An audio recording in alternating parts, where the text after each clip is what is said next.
Good evening, everyone. My name is Moises Esparza. I'm the exhibitions manager for the San Diego Latino Film Festival. Thank you so much for joining us during this 27th edition, brought to you virtually via the Eventive platform. We originally planned on having this festival's edition in person back in March, but as all of you know, the world is a much different place now. But we're really excited to be able to bring you all of our wonderful programming virtually and hopefully directly to the safety of your own homes. The festival wraps on September 27th. That's this Sunday, so you still have plenty of time to watch films, participate in Q&As, and also spread the word of our wonderful film festival. This platform is interactive, so if you're listening or watching, feel free to type out a comment, send it in, and I'll be able to bring it on screen. You can also leave questions and comments through our Eventive platform. If you just finished watching the film and you're watching our stream through there, I'll make sure that our guests receive it. And today's pretty thrilling because we have a lot of the talent from PECADO Original here with us. They're all multi-hyphenates, so you'll definitely get a sense of how independent films are really a labor of communal love. I'm going to start introducing them one by one. All right, we have director, producer, co-writer, Jean Lee. How are you? Hi, thank you so much for having us. Thank you for joining us. Okay, who's next? We have Maia Nikiphoroff, who plays Eva in the film. She's also a co-writer and a producer. Hi, Maia, how are you? Hi, hola Moises. Thank you for having us. Tell everyone where you are now. I'm in Paraguay. Is it pretty late? It's midnight. It's past midnight. Okay, it's a little late. We'll try not to keep you up too late. It's fine. Happy to join you. Thank you. And here we have Cesar Di Bello, who plays Adrian in the film and who's also one of the producers. Hi, Cesar. Thanks for joining us. Hello. Thank you for having us. Oh, I'm getting a little echo from your microphone. Really? What about now? Wow. Okay. Let's remove it. Maybe try reconnecting through your settings to your AirPods. That might be the best way. Okay. I'm gonna try. Okay. I'm gonna mute it for a second.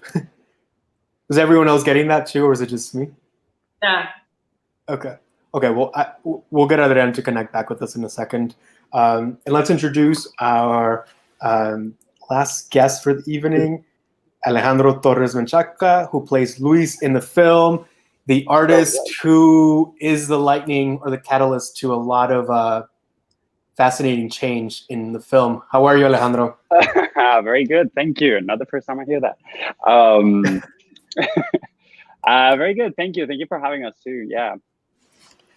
So it's obvious that this film is a clear collaboration between artists.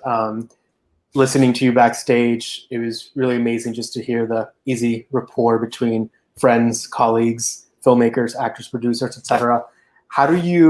What's the connection? How did you all meet? Maia, Jean, what do you think? So we met doing a short with Jean Lee, Maia and I, and then we studied with Alejandro Torres in the same acting school, which is Stella Adler. So Maia and I, we did a short film with her, and when the idea of this project came, we thought about Jean. She came, and then Alejandro joined us later on in the project. That's fantastic. Well, let's start talking about. Yeah, go ahead. They actually made me audition though. It's not like, oh, we're friends, let's just do it. No, it was like a tough thing. Yeah, you earned it. You have to get the role. Right. Oh my goodness. We did. We auditioned a bunch of people, and we were just like, we got to have Ale. And I also remember when Maia and Cesar came in to audition for me separately on my short, And the producer of that film and I were just so blown away by them individually. And we actually casted them separately before we realized that they knew each other and or were going to school together. So everybody just, right? You remember that? Yeah. Yeah. Well, let's dive into the film. Oh, go ahead. Sorry, Maya. No. Go ahead, Mikey.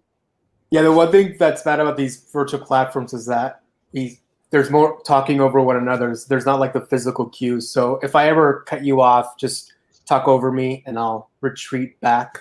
Definitely don't want to cut off any of your answers. Well, let's do a dive into Pecado Original. I guess from the outset, what you might set up is a sort of Eden where things aren't going too well between Eva and Adrian. And then if we're talking biblical terms, there's definitely religious overtones and undertones in the film. You might have this snake character or poison apple in Alejandro who comes in. Tell us a little bit about the framing of this film using like religious allegory, which I found very fascinating from the outset. Or is there no religion in the film and I just What are you talking about?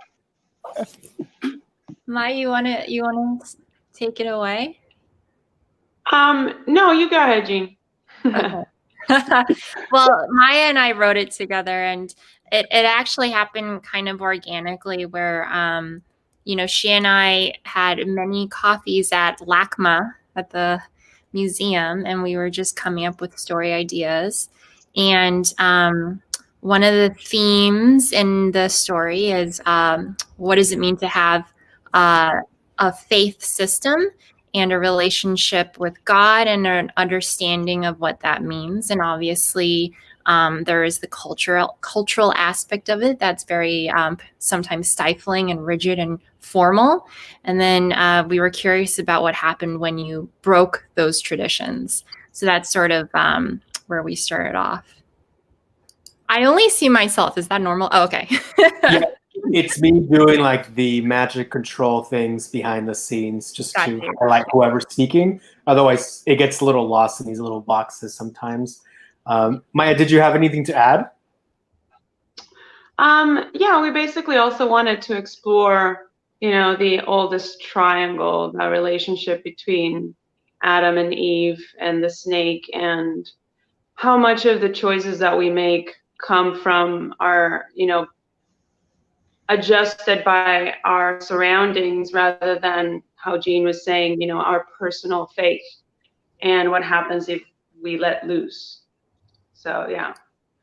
Oh, and also I remember when we were talking one time about that, we were wondering what the role of the woman had to do with all of it, because a lot of people's interpretations, which I don't think I necessarily agree with, is that, sin comes from the woman, sin comes from Eve. And we both thought that was kind of interesting.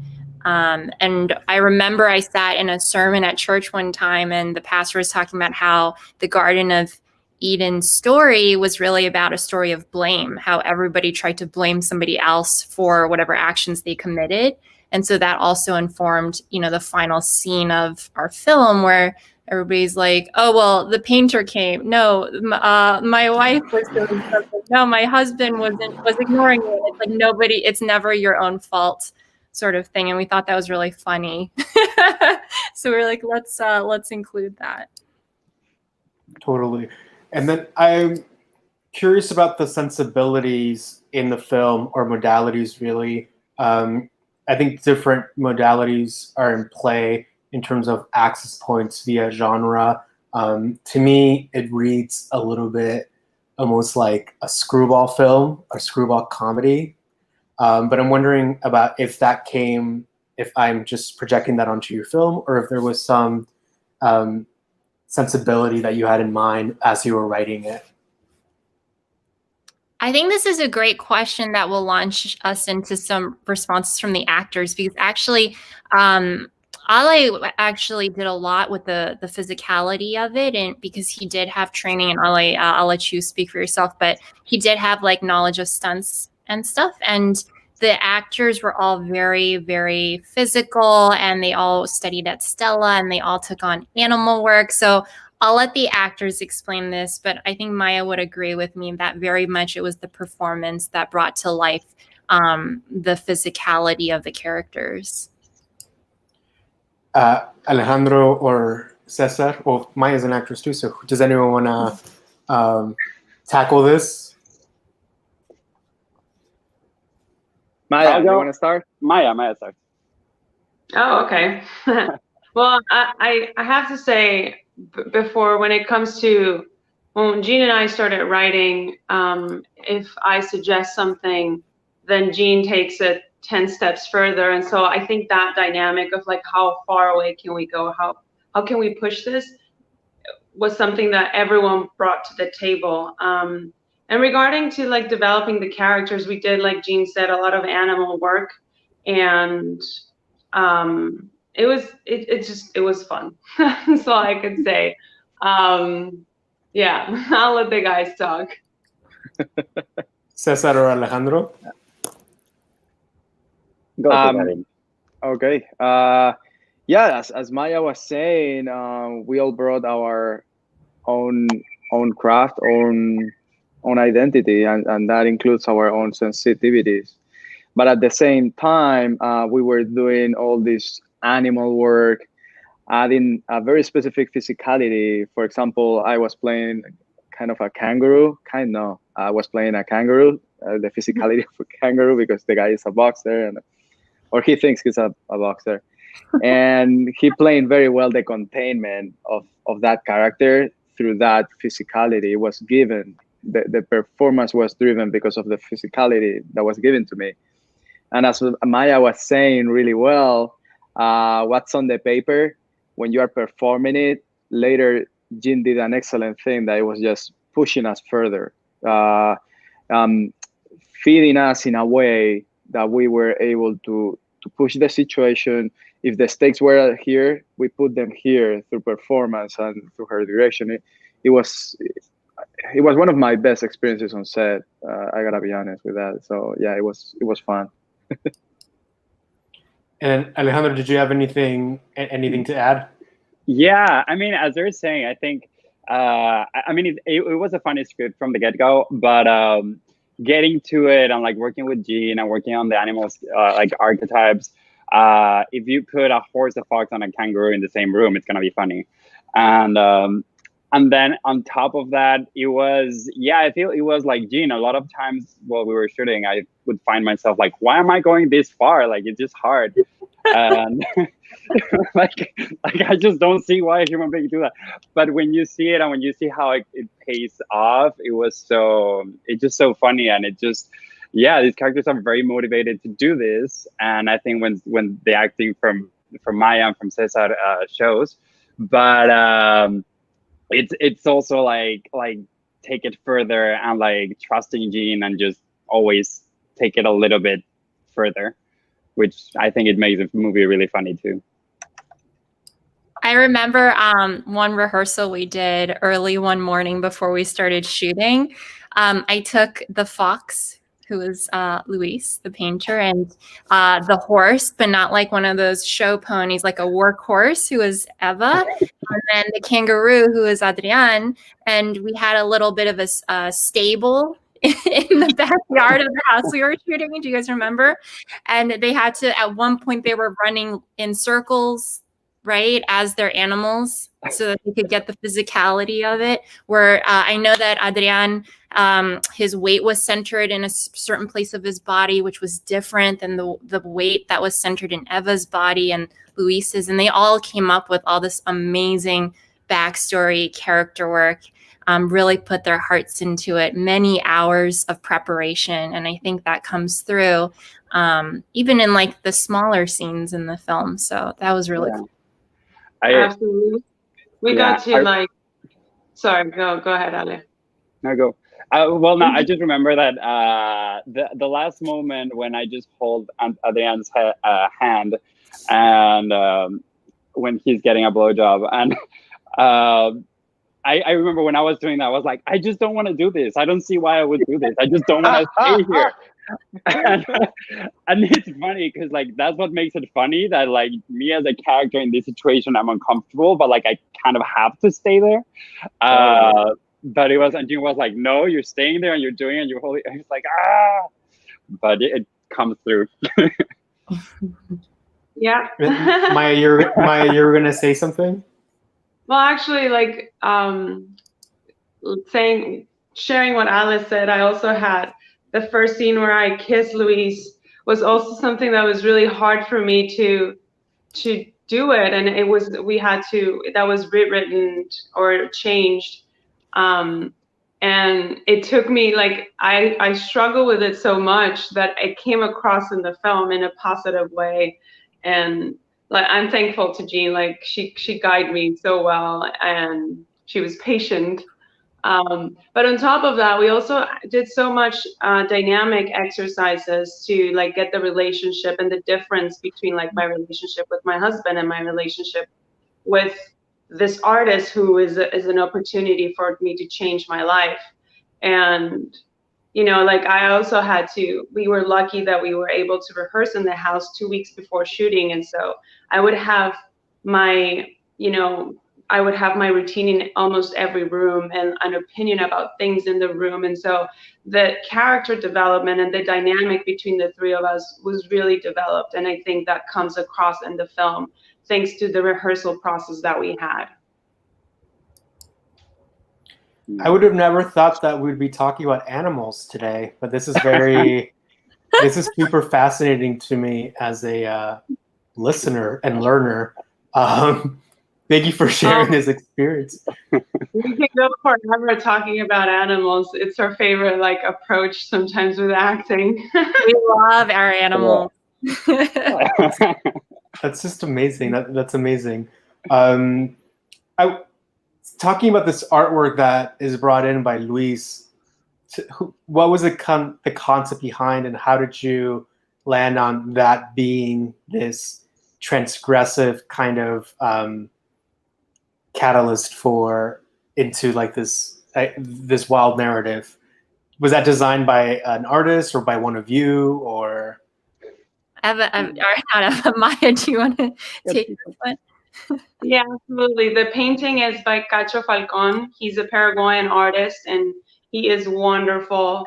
He already had made the painting before the film was even a concept, and we didn't have an artist in mind. We did have an idea of how we wanted the painting to be almost another character in the film, and it had to be in your face.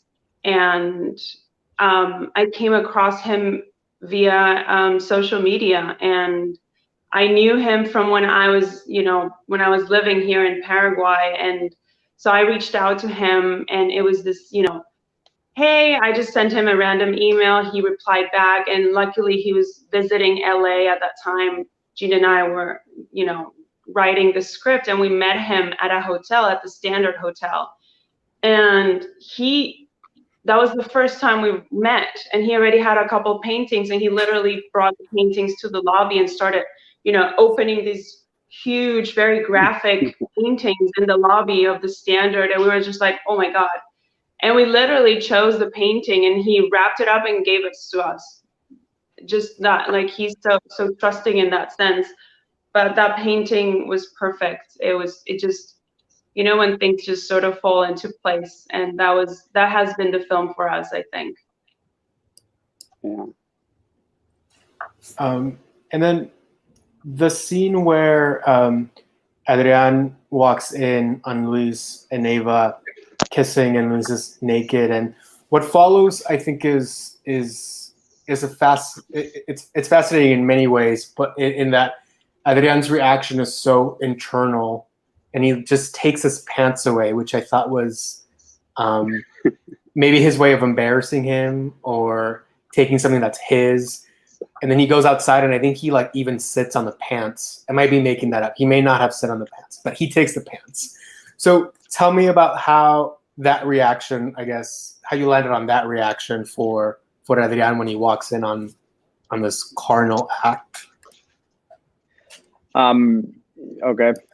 Jean, you want to say something about No, it? no, you take it I away. definitely have stuff to say. So I remember that scene being one of the most challenging scenes for me. Yeah, it was hard. We really need to. We did several takes on this, and then I talked with Jean a lot, because at first the feedback you gave us, what you got from that moment is really, it's exactly what happened, because it's an internal thing. He processes it and he takes a decision, which is this guy is not leaving my house. In that moment, a power struggle starts, and the trigger for that is grabbing the pants. So Adrian grabs the pants and then he sits on it, like he's not letting go. He's not gonna let it go. So it seems casual, but at the same time, it comes from a conscious, from a decision that he takes. So it's not in the moment, because he's a very controlled guy. And in that moment, he can't let go. He can be passionate and explodes and tell her what he really thinks. So he really needs to stay in control. That's where his chain of thought and decisions come from. So he has to grab the pants, and the guy is not leaving until I win this situation back. That I remember, that's what was happening in that moment. That's right. Cesar did such an amazing, it was such a difficult performance to pull off, because it is so deeply internal, and there's no dialogue in that scene. When Adrian walks in, it's all in his expression and his behavior and his physical behavior.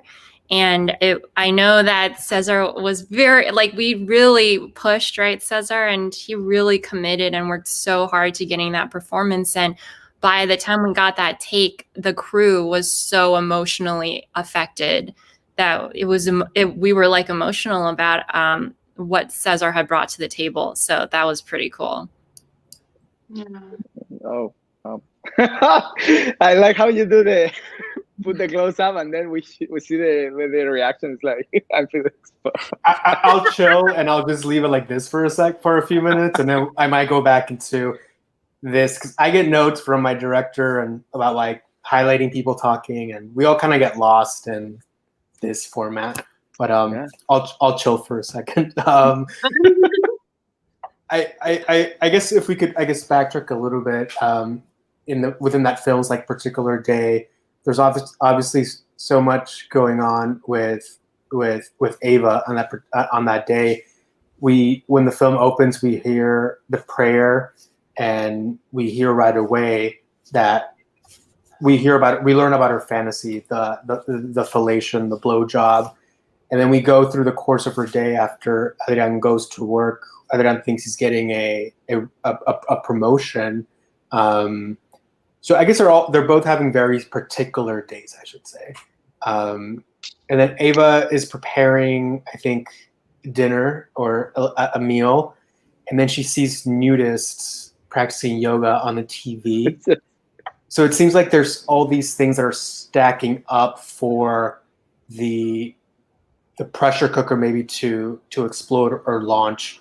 But those, I guess, more domestic scenes that Eva has by herself. Oh, and she also takes a call from Adrian's mom. I just remember that. She's framed in such a domestic place in the beginning, and you see all these exterior factors kind of poking at her to react. Can you talk a little bit about that introduction to Eva's character? Do you want Maia or Jean? Jean or? Oh. No, I'll say a little bit, and then because I think Maia actually brought a lot to inform that intro.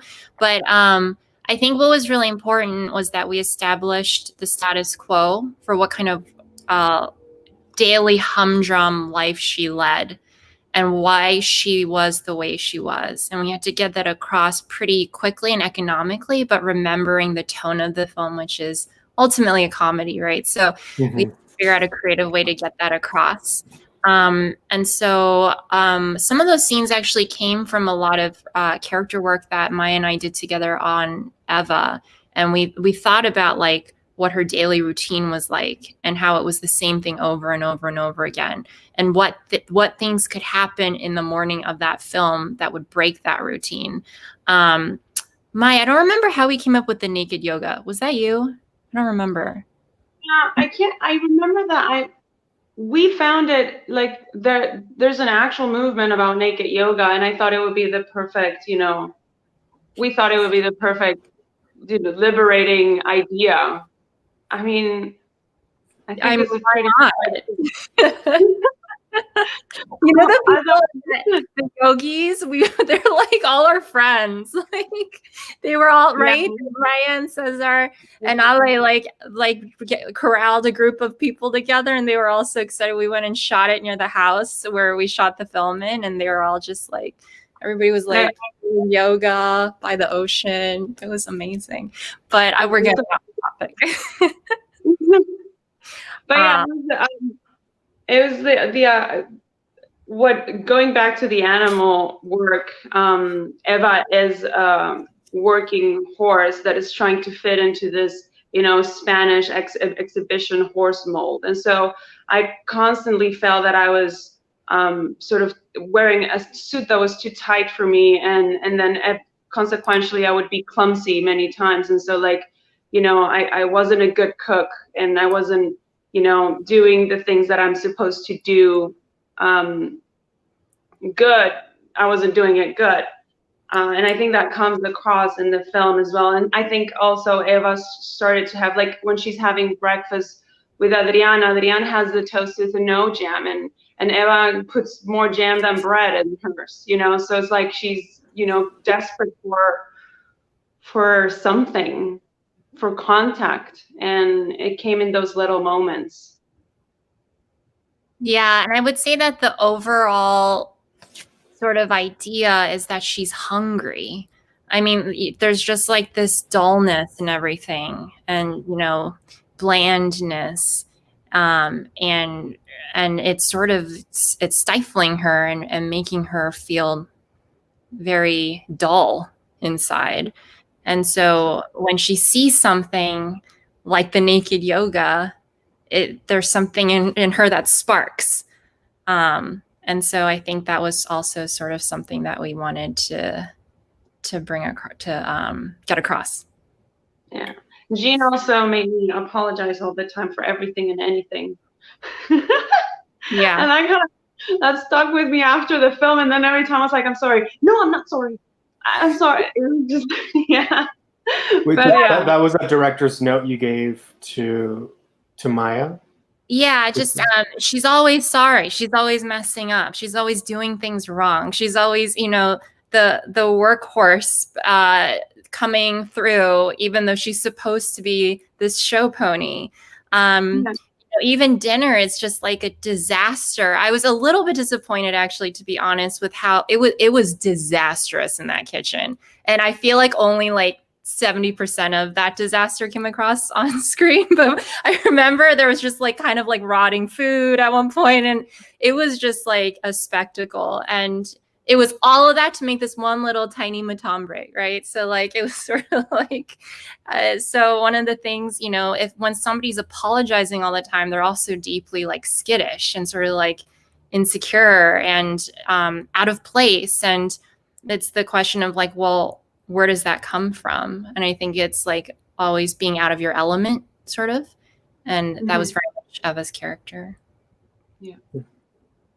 And then Luis and Adrian start this sparring thing that's I think it starts with like badminton or something, or like a birdie fight or something, and then it turns into a physical thing. What was it about masculinity and how men relate to each other that you wanted to convey through their relationship? I think that might be a good question for the actors, and also I guess for the writers and director. Yeah. So whoever wants to answer it, Amy. Well, I remember that for Adrian, it was about a power struggle, like who has the power. And I think most of the dynamics in our scenes during the script, during the stories, is about that. Who holds the power at this moment, and who ends up holding it at the end of that scene. And I think I remember Adrian needed to hold it. And that's why he challenges him, like, okay, I'm good at this. win me at this if you can, you know? So it's a challenge. It's like he throws the globe, you know, he slaps him with his globe and it's like, win me at this. See you outside. You know, instead of fighting, it's like we're gonna do this and I'm gonna win. And that's what it is for Adrian. And the stakes go high and high and high because he can't win him. At one point, like it starts getting even, and that's where things race, right? And the thing and the dogs are unleashed, and now it's about slapping. And then Eva comes across and she tries to speak, but she's muted. We don't hear her, especially Adrian. Like, but I think at that stage of things, not even Luis or Adrian, they can't see her, they don't hear her. So it's about them. But then she tries to have a voice as well in that scene, and it's so exciting. It was one of our. I had a lot of fun in that scene. My face not much, but she drops the lunch. I had a lot of fun. She drops the lunch on you, and then you ask, And then you ask her, "Where's the lunch?" Which I thought was really funny. And it's like, yeah, that line is about Adrian gaining control again. Like, yeah, we should have lunch now. Where is the lunch? You know, like it's like blinders all the time. Oblivious. Yeah. Ale, what do you think, man? I think we had fun with that. Yeah, and I think it's really funny because what happens with Luis in terms of masculinity is that he sees masculinity as more of a dance, as more of a let go. And what he tries to do through the dance scene, which happens like a few scenes after, is to teach Adrian the opposite. To teach Adrian that instead of being just like the destructor, he needs to be like the base that holds the river, like in salsa, and that he has to let go. So I think it's very interesting because it does complement each other from just like a rough battle of let's slap each other, and it moves into this like Luis trying to convey his version of what a masculinity is, which I think is brilliant. That was really well said, Ale. Gina or Maya, do you have anything to add, or should we move on? I think the guys did great. Yeah, they did great explaining it, and they did great in the scene. I guess the other scene I wanted to talk a little bit about was the therapy scene where, well, I don't know if it's a therapy scene. You're pretending to be in perfectly. You're pretending to be in the car during a first date, I think. So tell me about how that scene came about and was conceptualized. It seemed like a very cool, like from my perspective, it seemed like each of you got to express obviously different aspects of your character, but also this role switching, which happens so seamlessly between someone playing the mom or someone playing the other character. It was a really dynamic scene, I mean to say. So I don't know if anyone has anything to say about that particular scene. Well, thank you. It was one of my favorite scenes that ended in the film. But I think one of the things that we did during the writing process and rehearsal process was I actually contacted one of my friends who's a family therapist in Philadelphia, an amazing woman who I really respect. And I got her advice on what couples therapy looked like. And then I also had her, I don't know if you guys remember, but I think they each spoke with her for a little bit as their characters, right? And so, which like, wow, I still need to thank her again for doing that. But yeah, so we really wanted to have like a fucked up couples therapy scene in the film. And what was super cool about that scene and what I think made it so organic and unique was that it was one of the improv scenes in the film. So the actors were each given like the given circumstances and like maybe some goals to hit. And then we talked about the dynamics between each of the characters. So like they were given an intention, a place to get to, maybe a goal for how to make another person feel in the scene and where they were coming from and where they were going to. And then we played. And we got different versions of it, but It was really good. You guys should jump in here because a lot of the great stuff that ended up in that scene was from them, from their wonderful minds. So Yeah. No, I did have a blast. Sorry, Mai, go. Yeah, we said the same thing. It was so much fun. I think we, at that point, we had the character so much in us that it was so liberating. At least for me, it was so liberating to attack Adrian, like, you know, get it out there, because you know, it was fun. And like Jean said, we had our goals, and so that made the scenes stronger. And we also I think this is really cool, we shot with 2 cameras, so we would get both reactions at the same time. And yeah, it was fun.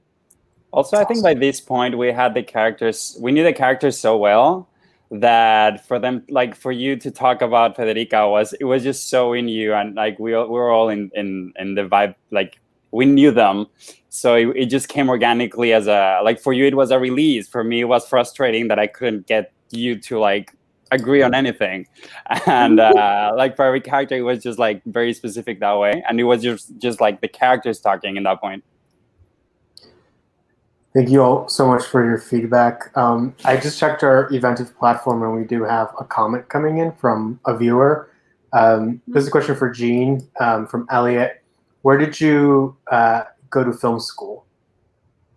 Oh, thanks for your question, Elliot. I went to film school at NYU Tisch, but not in New York. I went to the satellite campus in Singapore, which no longer exists. But yeah, I studied filmmaking at Tisch Asia for 3 years. And what was really cool was I got to travel around the world as a storyteller. And so I think that's also one of the reasons why I gravitate towards these guys, because they also have such a wide scope of stories that they want to tell and a love for global cinema. So yeah. Awesome. And this was a Paraguayan-US co-production, correct? Yeah. Yes. And it's the first of its kind, potentially? Yeah. Yes, essentially? Essentially, hopefully the first of many. That's awesome. That's very much because of Maia. I mean, and obviously the Paraguayan crew that we had, including Cacho and many other people who are just so supportive. And Paraguay has such an exciting and budding film scene happening, which Maia is very much a part of and helming. So it's pretty cool. That's awesome. And Maia, through the script, did you try to infuse as much of Paraguay into it as you could? Yeah, and it through Eva, essentially. And I think because I am from Paraguay, it's sort of, you know, it's not something that I had to push. Yeah. My stories come from Paraguay. Oh no, go ahead. I'm sorry. Maia, what you were saying, that your stories come from Paraguay? Yeah, that was the end of the thought. Like, yeah, so it came naturally, and I think the contribution of Adrian and Luis also helped to tell this, you know, universal story that isn't about our nationalities, you know. Even though Eva is from Paraguay and Adrian is from Spain and Luis is from Mexico, it's not a theme in the film, which I think is really cool. Yeah. Got it. If we can focus, we've been talking for 40 minutes, so I won't keep you that much longer. Thank you all for being such great sports and for such amazing answers. I just have a couple more questions left to ask. The scene of Eva in the black dress with Alejandro kind of making her up. Tell me about the conception of that scene. We love that scene. It was so much fun. What was the painting, Mai, that we were modeling it after? I have it. I have it on my Instagram. Okay. The album, La Marquesa de Alba, right, Cesar? That's the name?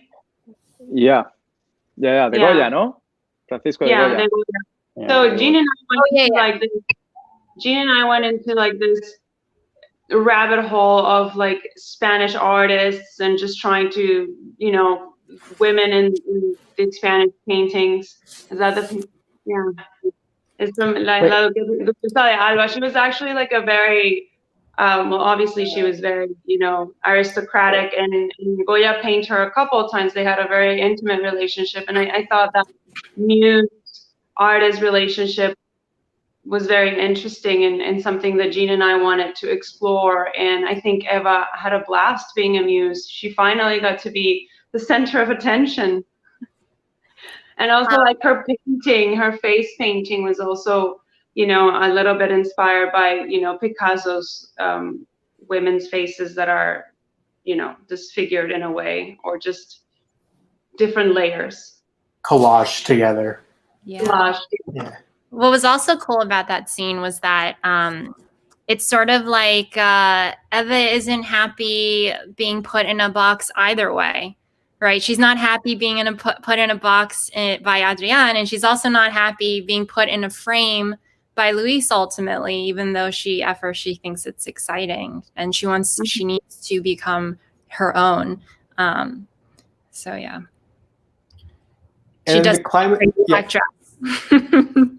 and the climax of the film was surprising to me, that it's a hide and go seek game that turns a little sinister with Adrian chasing Luis, or trying to find him with a knife, but then Eva's hiding under the bed, which I thought was such a great way to give maybe Eva's character some authority and power, maybe. But tell me what the dynamics that are in play there. Oh, that was so much fun too. Oh, no. Cesar, I know you had a lot of fun playing that. Yeah, that was intense. That was intense. It was.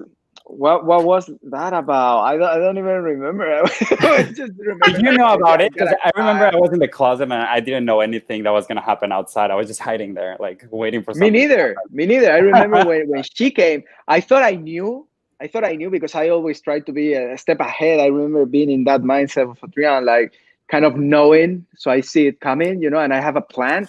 I don't know, and then I remember entering. And I knew he was in the closet or something like that. And then Eva pops, and I couldn't believe it. I was like, "No, you're protecting him. What are you doing?" And then I have to find this guy now. Like, I gotta end this. I remember, oh my god, that was me. Yeah. That's right. He didn't know where I was hiding. That was fun. Yeah, you really surprised me. That was unplanned. I didn't know that. That was the great advantage of all living in the same house that we shot in. We could plan surprises for each other. Yeah. You lived in the house. You lived. Oh yeah. Yes, we lived in that house that we shot in, the entire cast and crew. Luckily, our cast and crew was smaller, so we could all fit. But it was dragging sleeping bags from one room to the other in order to shoot in that room. Independent filmmaking on a very low budget. And one story we love to tell is I ordered animal onesies for everybody in the cast and crew. And so at the end of every evening, after we were done shooting, we had a home-cooked meal. And we all put on our animal onesies and we sat around the table and enjoyed food together. So like a big zoo. The animal theme returns. I was a frog then. You were a frog, that's right. A cute frog. Cute frog. And Maia and Cesar were the horse too, or did they have different onesies? Or? No, they had different onesies. Different ones. Okay, new animals. You were an owl. What were you? You were a giraffe and you were an owl. Yeah, I know. But Maia, what were you? An owl. An owl. Okay. Owl. Yeah, I was the giraffe, and I was a bunny. Yeah. The bunny one. That sounds amazing. I guess just sorry. I don't want to drag this on much longer. I apologize for taking up so much of your time. the film begins in prayer, but also ends in prayer, which I thought was kind of an interesting balance. Tell us about those punctuating points or those bookends. Yeah, so I thank you for. By the way, you know our film so well, so thank you for being such a great viewer. I rewatched it a few days ago. I'm sorry. No, it's very amazing. Thank you. Yeah, no, it's really interesting, right? Because in that first prayer, visually, it looks very stilted and disconnected. But then we hear what Eva's praying, and it's a very honest and direct prayer. And then at the end, it's kind of the opposite.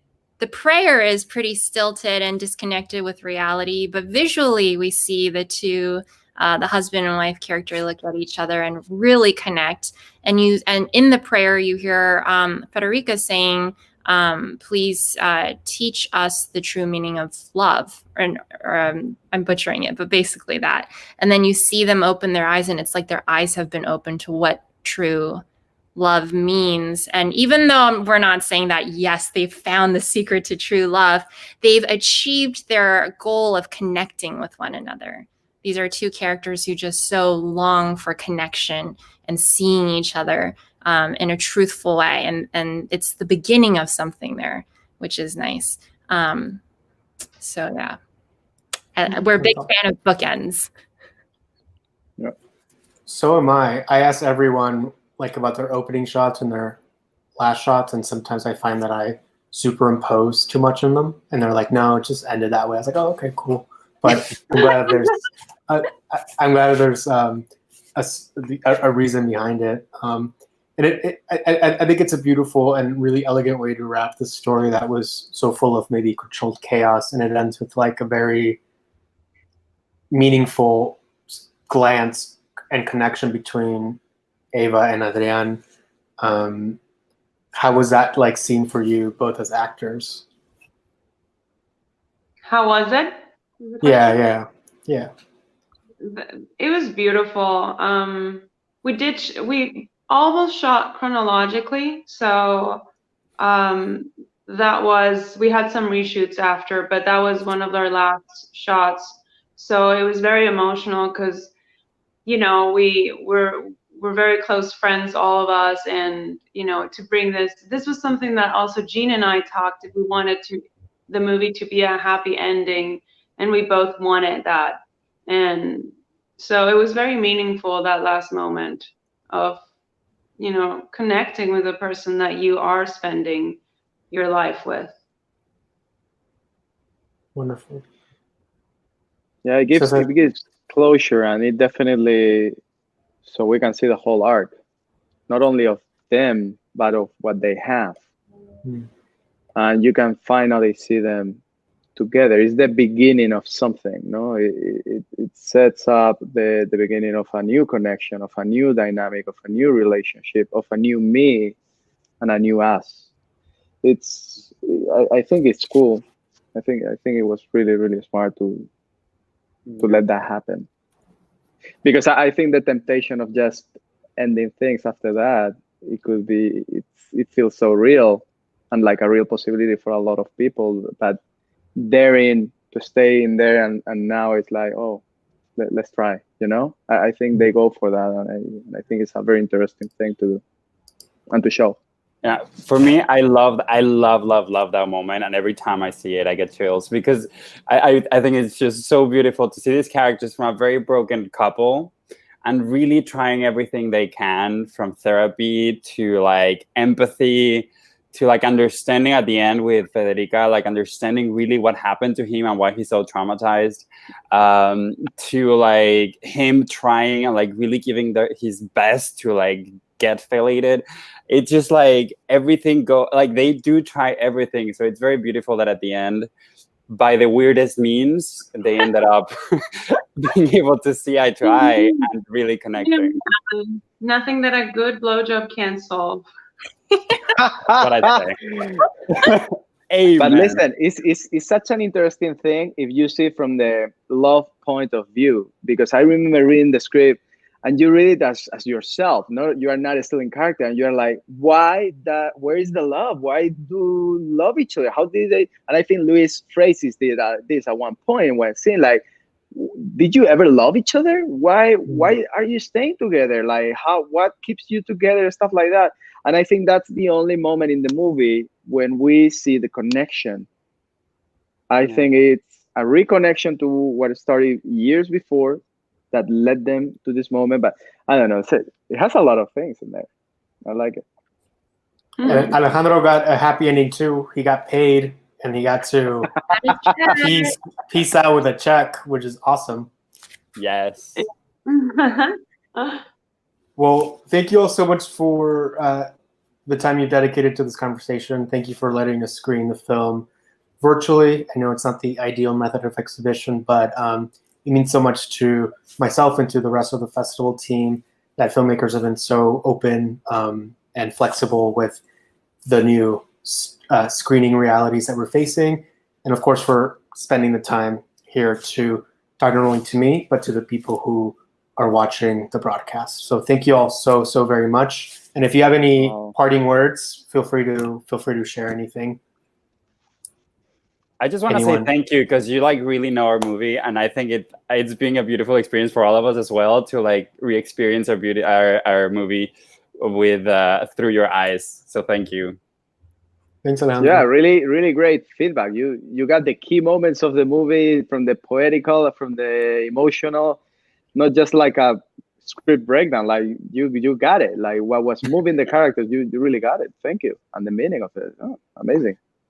Well, thank you, guys. Thank you, Gene or Maia. Anything? You guys don't have to talk to me about me. You guys can just talk about. Keep talking about you. No. Oh. You saw us. No, let's talk about something else. Yeah. I definitely want Maia. to say something. I definitely want to say something. I don't know if Maia, Gene, Ale, if you want to say something, but I definitely want to say something. Say it. What do you want No? to say? Okay. Guys, let's go vote. Be kind to each other. And I think it's time to really apply justice and to look each other in the mirror and see if this is the society we want to live in. I think it all comes to that. Be kind. Thank you, Cesar. Okay? Gene, Maia, anything else? I just want to say thank you. I know it's repetitive, but I can't say it enough. We do films because we love sharing it with an audience. We're nothing without the audience. So thank you.